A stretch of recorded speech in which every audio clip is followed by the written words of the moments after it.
C'est douloureux et cela bouleverse la vie des femmes à tout jamais. L'excision touche 140 millions de femmes à travers le monde et quelques 30 millions de fillettes pourraient subir cette mutilation génitale dans les 10 prochaines années.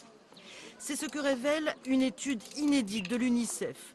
L'excision est un vrai fléau et les cicatrices qu'elle laisse sont à la fois physiques et psychologiques. Les témoignages montrent souvent l'ampleur du traumatisme. Ce que je retiens encore, c'est que quand ils ont fini de m'exciser, qu'on m'a fait debout, celles qu'on avait fait avant moi, ils étaient assis sur des feuilles. J'ai vu du sang partout.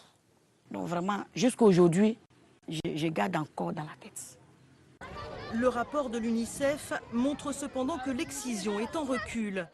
En Somalie, où 98% des femmes sont mutilées, des associations parcourent les villages et les écoles pour convaincre qu'il faut abandonner la pratique. Difficile quand la plupart des familles pensent que c'est une obligation religieuse. D'où l'importance de l'influence d'érudits musulmans qui expliquent que l'islam ne reconnaît pas la mutilation génitale. Cette pratique de mutilation sur les femmes n'est pas une croyance religieuse. Même le prophète Mahomet n'a pas excisé ses filles et personne ne l'a pratiqué à son époque. Par conséquent, les mères doivent être plus sensibles et ne plus penser que c'est un péché si elles n'excisent pas leurs filles. Parler, échanger, sensibiliser. Pour l'UNICEF, c'est ce qui permettra petit à petit un changement des mentalités.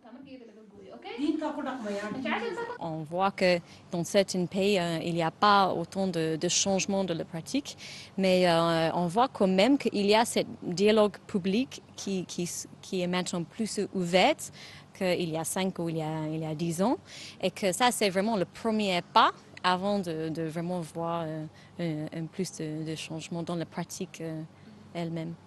L'excision est hors la loi dans 25 des 29 pays étudiés. Mais légiférer ne suffit pas car les coutumes sociales, familiales, ethniques et religieuses ont la dent dure. Mais aujourd'hui, des voix nouvelles se font entendre, notamment celles des hommes, qui sont de plus en plus nombreux à vouloir mettre fin à cette pratique.